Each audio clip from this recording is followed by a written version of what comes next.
பிறந்த குழந்தை முதல் 18 வயது வரை உள்ள குழந்தைகளுக்கான இலவச இருதய மருத்துவ ஆலோசனை முகாம் ஆகஸ்ட் 2 வரை கோவை KMCH மருத்துவமனையில் நடைபெறுகிறது. முன்பதிவிற்கு 8754887568. இந்திய பொருளாதாரம் இறந்த நிலையில் இருப்பதாக சர்ச்சைக்குரிய வகையில் ராகுல் காந்தி விமர்சித்துள்ளார். நாடாளுமன்ற வளாகத்தில் மக்களவை எதிர்க்கட்சித் தலைவர் ராகுல் காந்தி செய்தியாளர்களை சந்தித்தார். அப்போது பேசிய அவர், இந்தியாவின் பொருளாதாரத்தை பாஜக அரசு சீரழித்துள்ளது.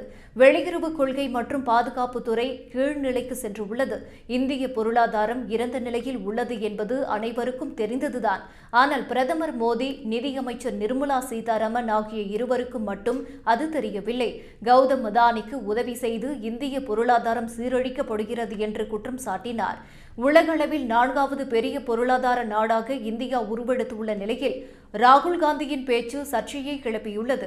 மேலும் பேசிய ராகுல் காந்தி, ஒருபுறம் இந்தியாவை அமெரிக்கா கடுமையாக விமர்சிக்கிறது, மறுபுறம் சீனா மிரட்டுகிறது. ஆனால் இந்திய வெளியுறவு கொள்கை சிறப்பாக இருப்பதாக அமைச்சர் கூறுகிறார். உலகம் முழுவதும் எம்பிக்கள் குழுவை அனுப்பினீர்களே, எந்த நாடாவது பாகிஸ்தானை கண்டித்ததா?